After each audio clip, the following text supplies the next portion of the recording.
इंद्रधनुष्य इंद्रधनुष्य इंद्रधनुष्य इंद्रधनुष्य. नमस्कार श्रोते हो, इंद्रधनुष्य या कार्यक्रमात मी मंजिरी गोखले आपल्या सगळ्यांचं मनापासून स्वागत करते. श्रोते हो, आपल्या समाजातला जवळजवळ निम्मा भाग असलेल्या महिलांना आजही अनेक प्रश्नांना सामोरं जावं लागतं. मग ते प्रश्न सामाजिक असतील, कौटुंबिक असतील किंवा आर्थिक असतील. आजही आपल्या समाजामध्ये काही महिलांवरती अत्याचार होतात, काही महिला पीडित असतात. तर या सगळ्यातून त्यांना बाहेर काढण्यासाठी, त्यांना मदत करण्यासाठी सरकारने अनेक योजना राबवलेल्या आहेत. यातल्या सखी वन स्टॉप सेंटर या योजनेबद्दल आज आपण जाणून घेणार आहोत. तर श्रोते हो, याबद्दलच अधिक माहिती देण्यासाठी आज आम्ही स्टुडिओमध्ये आमंत्रित केले केंद्र शासन पुरस्कृत जिल्हा महिला आणि बाल विकास विभाग यांच्याकडून चालवल्या जाणाऱ्या सखी वन स्टॉप सेंटरच्या केंद्र प्रशासक अश्विनी मोरे यांना. नमस्कार मॅडम. नमस्कार. कार्यक्रमात आपलं स्वागत आहे. तर सुरुवातीलाच आम्हाला सांगा की सखी वन स्टॉप सेंटर म्हणजे नक्की काय? केंद्र शासन पुरस्कृत ही योजना आहे. मिशन शक्ती नावाची एक एकछत्री योजना केंद्र शासनाने 2022मध्ये लॉन्च केली. या एकछत्री योजनेमध्ये एकत्रित 9 योजना ज्या महिलांसाठी कार्यरत आहेत, अशा 9 योजना एकत्र केल्या गेल्या. मिशन शक्तीचे 2 भाग पडतात. एक म्हणजे संबल आणि दुसरा सामर्थ्य. संबल हा भाग जो आहे त्याच्यामध्ये 4 योजना येतात.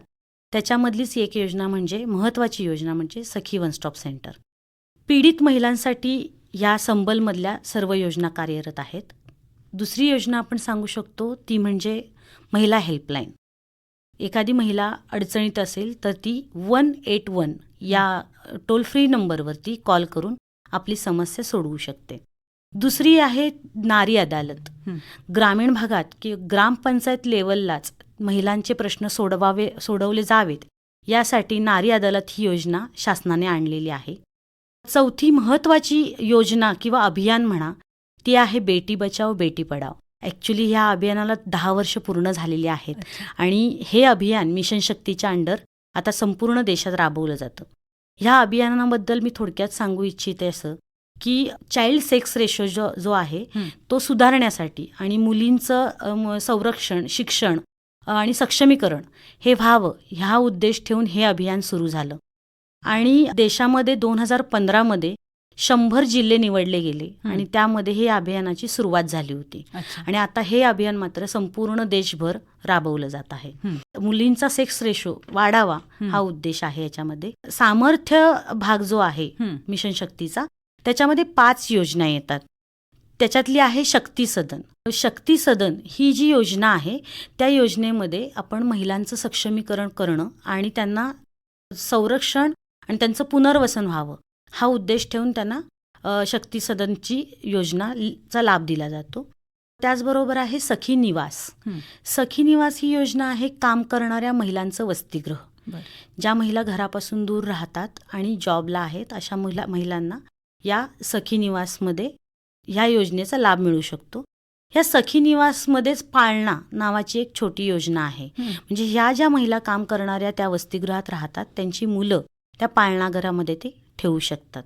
दुसरी एक सब योजना आहे ती म्हणजे सक्षमीकरण केंद्र, हब आपण त्याला म्हणतो. सक्षमीकरण केंद्राच्या माध्यमातून ग्रामीण भागातले बचत गट किंवा स्वतंत्र महिला ज्यांना सक्षम व्हायचं आहे, स्वतःच्या पायावर उभं राहायचं आहे, काहीतरी बनवून दाखवायचं आहे, अशा महिलांना सगळ्या योजनांचा लाभ कसा मिळेल शासनाच्या आणि त्या स्वतःच्या पायावर उभ्या कशा राहू शकतील, त्या उद्योगाकडे कशा वळतील याकडे हे सक्षमीकरण केंद्र पाहत आहे.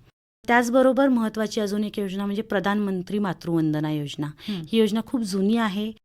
ज्या महिला पहिल्या आणि दुसऱ्या बाळाला जन्म देणार आहेत, स्तनदा माता आणि गरोदर माता, तर यांच्यासाठी 5,000 रुपये प्रत्येक बाळंतपणाला म्हणजे पहिल्या आणि दुसऱ्या बाळंतपणाला त्या महिलेला आर्थिक मदत दिली जाते. अशा ह्या 9 योजनांना एकत्रित करून मिशन शक्ती 2022 पासून सुरू आहे. अच्छा, म्हणजे मला वाटते की महिलांसाठी अथपासून इथपर्यंत सगळ्या प्रकारचं कार्य करणाऱ्या या सगळ्या योजना आहेत नाही का? हो. आता आपण बोलूया सखी वन स्टॉप सेंटरकडे. तर याचं नक्की कार्य कसं चालतं? कुठल्या प्रकारच्या महिलांसाठी हे सेंटर ओपन केलेलं आहे? सखी वन स्टॉप सेंटर हे पीडित महिलांसाठी कार्यरत आहे. ज्या महिलांना एकाच छताखाली सर्व सेवा आवश्यक आहेत.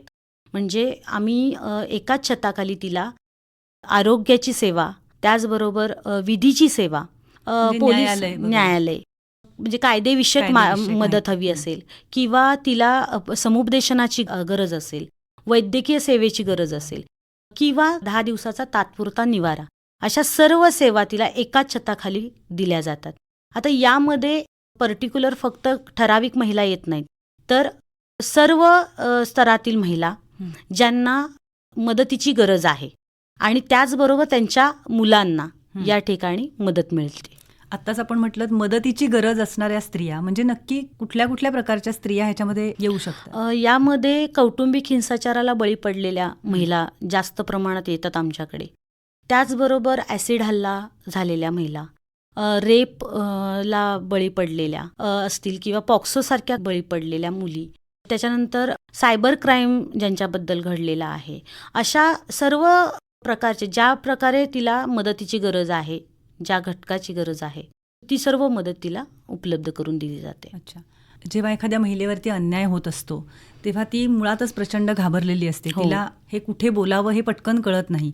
काही महिला सक्षम असतात हे बोलायला, पण बहुतांशी महिला बोलू शकत नाहीत.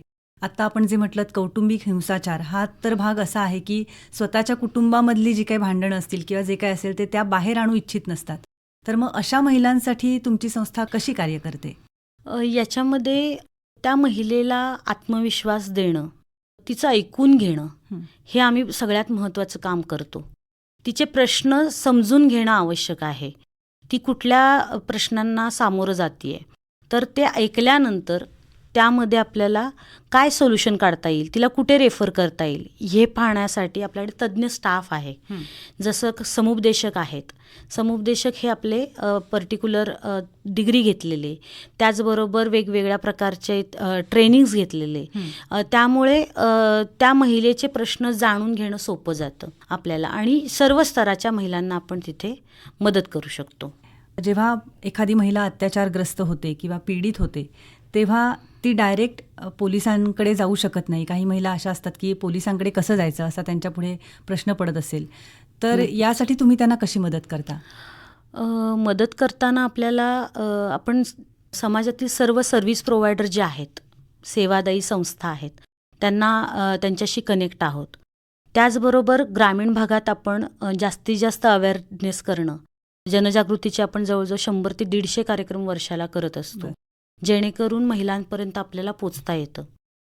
ग्रामीण भागामध्ये जात असताना पोलीस पाटील हं. किंवा सरपंच, आशा वर्कर असतात, अंगणवाडी सेविका असतात, यांच्याबरोबर आपण सतत मीटिंग करत असतो, जेणेकरून त्या महिलेपर्यंत आम्हाला पोचता येईल किंवा त्या महिलांना आमच्यापर्यंत पोचता येईल. हा एक भाग झाला की आम्हाला त्यांच्यापर्यंत पोचून त्यांचे प्रश्न आमच्यापर्यंत आले पाहिजेत. त्याचबरोबर पोलीस स्टेशनला जाऊ शकत नाही आहेत, पण त्या पोलीस पाटलाकडे नक्कीच जातात. आणि मग जर आम्ही त्यांच्यापर्यंत कनेक्ट असू तर त्या केसेसना आमच्यापर्यंत पोचणं सोपं जातं. आणि एक महत्त्वाचं म्हणजे WHLची जी सिस्टम आपली उभी आहे आता, 181 हा जो टोल फ्री नंबर आहे महिला हेल्पलाईनचा, त्याचं खूप महत्त्व असं आहे की ग्रामीण भागातली कुठलीही महिला कुणाशी डिस्कस करायचं नसेल, तिला पोलिसांकडे जायचं नसेल, वकिलाकडे जायचं नसेल, नातेवाईकांकडे जायचं नसेल, पण ती ह्या फोनद्वारे आमच्यापर्यंत पोहोचू शकते आणि सर्व प्रकारची मदत मिळवून घेऊ शकते. एखाद्या अशा महिलेला मुळात गरज असते ती म्हणजे आधाराची कुणाच्या तरी आणि विश्वासाची, की आपण जे सांगतोय ते नक्कीच योग्य त्या व्यक्तीपर्यंत पोहोचेल आणि त्याच्यातनं आपल्याला न्याय मिळेल. तर यासाठी तुम्ही कशा प्रकारे समुपदेशन करता? समुपदेशनामध्ये काही प्रिन्सिपल्स आहेत जे आपण पाळले पाहिजेत आणि ते आमच्या सखीकडून पाळले जातात. सगळ्यात महत्त्वाचं की आमच्याकडे जी माहिती येते किंवा ती केस आमच्याकडे येते ती गोपनीय ठेवली जाते. हे खूप महत्त्वाचं आहे की बाई तुझा अर्ज आलाय, तो अर्ज आम्ही साधा तुझ्या नवऱ्यापर्यंत किंवा तुझ्या कुठल्याही नातेवाईकापर्यंत पण हा पोचणार नाही, याची तिला आश्वासन देणं गरजेचं असतं. त्याचबरोबर तिचं ऐकल्यानंतर तिला एक विश्वास तयार होतो की माझं पण ऐकणारं कोणतरी आहे आणि आम्ही तिला हा विश्वास देतो की तू हे सगळं सोल्युशन ह्या प्रश्नांवरती सोल्युशन तू स्वतः काढणार आहेस. त्यासाठी तू आत्मनिर्भर आहेस. तेवढा आत्मविश्वास आम्ही तिला देत असतो. आणि हे करण्यासाठी आमच्याकडे तेवढी तज्ज्ञ टीम आहे जे हे सगळं काम करताना आम्हाला सोपं जातं. घटस्फोटिता किंवा घटस्फोट होणारी जी व्यक्ती असते तर तिला काय आनंद नसतो ह्याच्यामध्ये, तिला तिचा संसार वाचवायचाच असतो. तर यासाठी हे सेंटर काही मदत करतं का, की हा संसार वाचू दे यासाठी? नक्कीच. कारण विधी सेवा प्राधिकरणाकडे काही केसेस गेलेल्या असतात जे आम्हाला घटस्फोट पाहिजे म्हणून. पण मनातून हे लक्षात येत असतं त्यांच्या की आपण करतोय ते बरोबर आहे असं नाहीये, किंवा एक चान्स आपण चान्स देऊया आपण अजून. दिला पाहिजे. मग अशा वेळेला विधी सेवा प्राधिकरणाकडून देखील आमच्याकडे केसेस येतात. पोलीस स्टेशनमधनं काही वेळेला केसेस येतात, अच्छा. की अगदी तंटामुक्ती कमिटीकडून देखील आमच्याकडे केसेस येतात बरं. की संसार तुटायलाच आलेला आहे, पण त्यांना कुठेतरी एक चान्स एकमेकाला देण्याची गरज आहे असं वाटतंय. मग अशा वेळेला समुपदेशनाचा कस लागतो आणि मग 1, 2, 3 असे अनेक सेशन्स घेऊन इंडिव्हिज्युअल सेशन घेतली जातात, ग्रुप सेशन्स घेतली जातात. त्यांच्या नातेवाईकांना थोडं त्यांच्यापासून अलिप्त ठेवलं जातं. काही अभ्यास दिला जातो त्यांना, की एक सेशन झाल्यानंतर तुम्ही हा अभ्यास करून या, हे लिहून घेऊन या, किंवा हा विचार करून घेऊन या. काउन्सिलिंगच्या काही थेरी असतात त्याचा अभ्यास करायला लागतो. आणि हे सगळं केल्यानंतर जवळजवळ आतापर्यंत 150 संसार जे घटस्फोटाच्या दारावर होते ते आपण वाचवलेले आहेत आणि आता खूप छान प्रकारे संसार करत आहेत. खूपच छान उपक्रम आहे हा. आता ह्या जेव्हा महिला तुमच्या संस्थेमध्ये येतात तेव्हा त्यांना काही वेळेला मुलं असतील छोटी, तर त्यांची व्यवस्था किंवा त्यांची सोय पण तुमच्या इथे होते का? हो, नक्कीच. कारण एखादी महिला आली तर तिच्याबरोबर तिची मुलं असतात. मुलगा असू शकतो किंवा मुलगी असू शकते. काही वेळेला तिची आई किंवा सासू देखील असते. अच्छा. म्हणजे 80 वर्षाची सासू घेऊन आलेली सून पण आमच्याकडे आहे. किंवा लहान तानत 2 महिन्याचं बाळ घेऊन पण आलेली आहे. एक स्त्री तर अशी होती की जी फक्त बाळंतपणालाच आमच्याकडे आली आणि आमच्याकडे आल्यानंतर तिला सिव्हिल हॉस्पिटलला नेऊन तिचं बाळंतपण करावं लागलं आणि 15 दिवस आम्ही ठेवलं तिला आणि मग सगळं तिचं पुनर्वसन झालं. अशाही केसेस येतात. त्यामुळे 8 वर्षाच्या मुलापर्यंत आपण तिला ठेवू शकतो. त्याचबरोबर मुलगी जर असेल तर मात्र ती मुलगी कितीही वर्षाची असली तरी ती तिच्यासोबत राहते. आता ती राहत असताना सखी सेंटरमध्ये 10 दिवसाचा कालावधी तर आपण दिलेलाच आहे, पण राहण्याची व्यवस्था 10 दिवसाची आहे तिथे. पण जर तिला गरज असेल की 15 दिवस लागत असतील किंवा 20 दिवस लागत असतील तर जिल्हा महिला बाल विकास अधिकाऱ्यांच्या मान्यतेने आणि त्याचबरोबर केंद्र प्रशासकाच्या परवानगीने तिचा कालावधी हा वाढवला जाऊ शकतो. जर एखादी महिला पुनर्वसन मागत असेल तर तिला त्या पिरियडमध्ये पुनर्वसन कसं करता येईल हे पाहिलं जातं, किंवा तिला तिच्या कुटुंबातच तिचं पुनर्वसन अपेक्षित असेल तर त्या दृष्टीने देखील सेशन्स लावून प्रयत्न केला जातो. अच्छा. सर्व प्रकारे तुम्ही असा प्रयत्न करता की ती जी पीडित महिला आहे तर तिला योग्य तो न्याय दिला जाईल. पण आता मला सांगा मॅडम, की अशा जेव्हा महिला तुमच्याकडे येतात तेव्हा मुळातच त्यांचा आत्मविश्वास हरवलेला असू शकतो की हे सगळा अत्याचार त्यांच्यावरती झालाय, की आपण समाजामध्ये परत उभं राहू शकू का? तर हा आत्मविश्वास जो हरवलेला असतो तर त्यासाठी तुम्ही मानसिक आधार कशा प्रकारे देता आणि त्यातून त्यांना पुढे उभं राहण्यासाठी हे सखी वन स्टॉप सेंटर कसं काय प्रयत्न करतं? सगळ्यात महत्त्वाचं मी मगाशी जसं सांगितलं की त्यांना आपलेपणाची भावना निर्माण होणं गरजेचं आहे. माझ्या पाठीशी कोणतरी उभं आहे हे त्यांना जेव्हा मनात त्यांच्या बिंबवेल त्यावेळेला त्यांचा आत्मविश्वास आपोआपच वाढणार आहे. मला सांगायला आनंद वाटतो की माझ्याकडच्या बहुतांशी केसेस सासरी जेव्हा जातात संसार करायला त्यावेळेला तिथे सांगतात की माझं माहेर आहे सखी सेंटर. हे खूप महत्त्वाचं आहे की तिची माहेरची लोक तिच्या पाठीशी असोत अगर नसोत पण सखी सेंटर तिच्या पाठीशी आहे एवढी तिला आपलेपणा जाणवतो. कारण केस आल्यानंतर फक्त ती एक केस आहे म्हणून आम्ही तिच्याकडे पाहत नाहीये. तर तिच्या भावनांशी सखी सेंटरचं हे उद्देशच हा असा असावा की त्या स्त्रीकडे केस म्हणून न बघता ती एक आपल्याच समाजातली घटक आहे. नक्कीच यासाठी तुम्ही प्रयत्न करता. नक्कीच. त्यामुळेच कदाचित हा जो आकडा आम्ही सांगतो 80% केसेस ह्या समुपदेशनाने पुन्हा संसार करतायत तर हे त्याच्यामुळेच साध्य होतं की सखी सेंटरचा संपूर्ण स्टाफ हे पाहत असतो की तिला फक्त सेशन घ्यायचे आहेत म्हणून घ्यायचे किंवा तिला केस आहे घेतले नाही घेतले असं न करता तिला वाटलं पाहिजे की खरंच मला इथे आल्यानंतर काहीतरी मदत मिळते, म्हणजे मी आले ते चुकीच्या ठिकाणी आलेले नाहीये. दुसरं असं की आम्ही कुठल्याही केसला न्याय द्यायला बसलो नाही आहे, कारण आम्ही न्यायालय नाही आहे. बरोबर. आम्ही मदत करतोय आणि मदत करताना आपल्याला चौकटा नाही आहेत आम्हाला. तर आपण भावनिक तिला मदत करू शकतो, तिच्या पुनर्वसनासाठी मदत करू शकतो. मी अशी अनेक उदाहरणं सांगू शकेन मॅडम, की ज्या आता खूप चांगल्या, म्हणजे अगदी डळमळलेला होता आत्मविश्वास आणि आता त्या खूप चांगल्या ठिकाणी काम करतायत, स्वतःला एक काहीतरी सिद्ध केलं आहे त्यांनी. आणि कधीतरी एक 2-4 महिन्याने येतात आणि सांगतात, मॅडम माझं खूप छान चाललं आहे आणि तुम्ही या, भेटा. म्हणजे हे खूप महत्त्वाचं आहे आणि हे आम्हाला खूप चांगल्या प्रकारे साध्य झालं आहे. म्हणजे हे जेव्हा असं तुम्ही ऐकता तेव्हा तुमचे सगळे कष्ट तुमचे सार्थकी लागल्यासारखी हो, नक्कीच भावना नक्कीच, निर्माण होत नक्कीच. असेल. पण यासाठी तुम्ही काही त्यांना स्वावलंबी बनवण्यासाठी काही कोर्सेस किंवा असं काही त्यांना मदत करता का? सखी वन स्टॉप सेंटरकडे डायरेक्ट असं काही फंडिंग किंवा आम्हाला तशा गाईडलाईन नाही आहेत. पण आम्ही काय केलं की काही पुनर्वसन केंद्र आहेत, काही संस्था आहेत, NGO आपल्याकडे, ज्या ह्याच्यासाठी मदत करतात नक्कीच. तर मग अशा ठिकाणी आपण त्यांना पाठवणं किंवा त्यांच्याकडून स्वतःकडनं काही करता येतं का, जसं जिल्हा उद्योग केंद्र आहे, माविम सारखे उपक्रम आहेत शासकीय, किंवा संस्थांमध्ये म्हटलं तर आपल्या इथे माहेर नावाची संस्था आहे, भाकर सेवा संस्था आहे. अशा ह्या संस्थांमधनं किंवा वेगवेगळ्या शासकीय प्रकल्पांच्या माध्यमातून त्यांचं पुनर्वसन कसं करता येईल ते पाहिलं जातं. बहुतांशी ठिकाणी असं होतं की तिला जॉबची गरज असते, मग कुठल्या तरी ओळखीच्या माध्यमातून तिला जॉब मिळवून देणं, स्वतःच्या पायावर उभं राहण्यासाठी काय करता येईल, ती जर कुटुंबापासून वेगळी झालेली आहे तर ती सेफली कसं सर्व्हाइव्ह करू शकेल. मग ह्या सगळ्या गोष्टींचा विचार केला जातो आणि केसचा कालावधी आम्ही ठराविक ठेवलेला नाहीये. जोपर्यंत तिला सखीमध्ये येऊसं वाटतंय तोपर्यंत ती येऊ शकते. आमच्याकडची केस क्लोज होत नाही मॅडम. त्यामुळे ती जर 4 वर्षांनी जरी सखीमध्ये आली तरी तिला सखीची दारं कायम उघडी असतात आणि तिला सतत फॉलोअप घेतला जातो. आमचा फॉलोअप घेण्याचा एक प्रकार आहे की आम्ही केस दाखल झाल्यापासून पुढील 1 वर्ष तिच्या फॉलोअपमध्ये राहतो.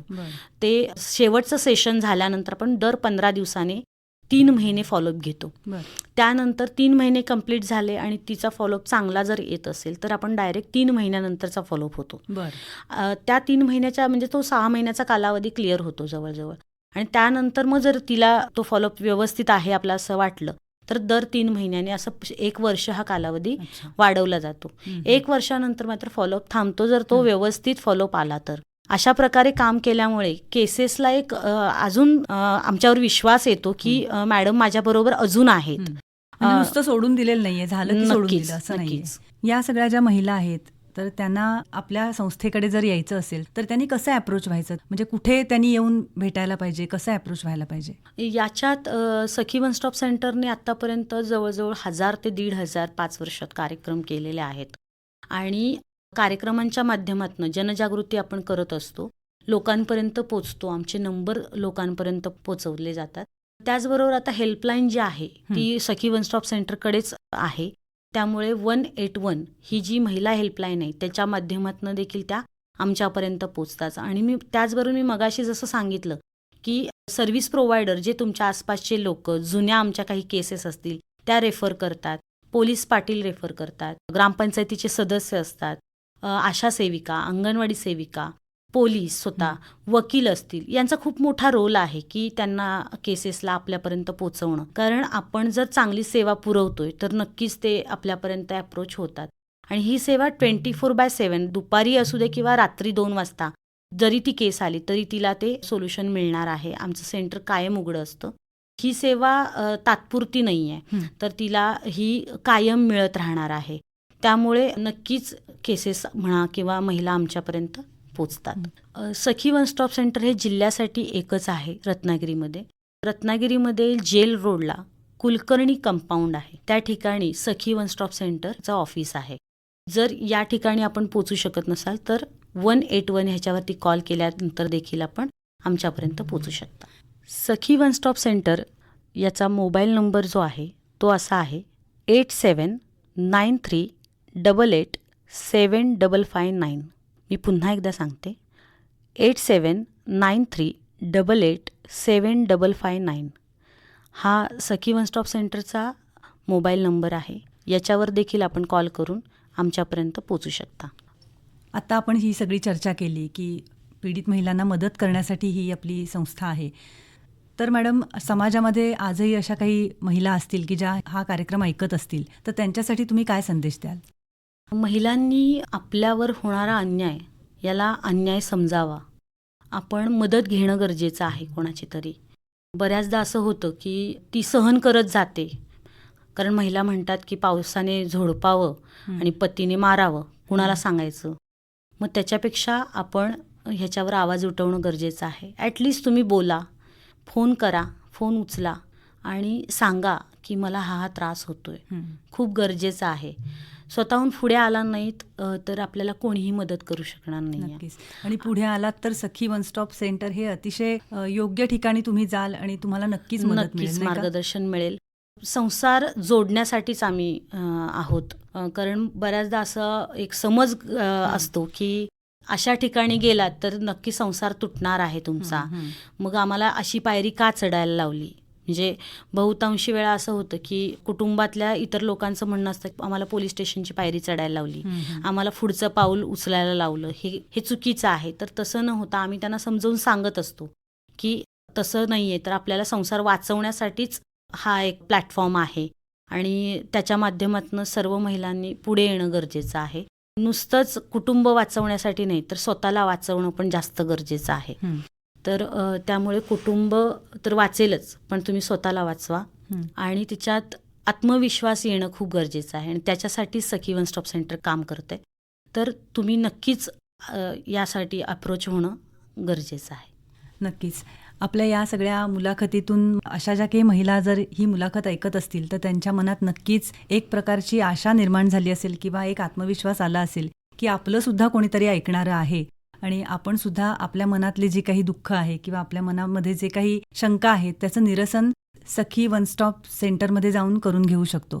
तर नक्कीच. माझं अशा सगळ्या महिलांना सांगणं आहे की मॅडमने आता जो नंबर सांगितला त्याच्यावरती नक्की तुम्ही फोन करा, स्वतःचं मन मोकळं करा आणि नक्कीच त्यांची मदत घ्या. असं जेव्हा होईल तेव्हाच या मुलाखतीचा उद्देश खऱ्या अर्थाने सफल होईल, नाही का? नक्कीच. मॅडम, आपण इथे आलात आणि सखी वन स्टॉप सेंटरबद्दल आपण आणि इतरही महिलांसाठी असलेल्या केंद्र शासनांच्या योजनांबद्दल खूप छान आम्हाला माहिती दिलीत. याबद्दल आकाशवाणीच्या सर्व श्रोत्यांतर्फे आणि आकाशवाणीतर्फे मी आपले आभार मानते. धन्यवाद. धन्यवाद मॅडम.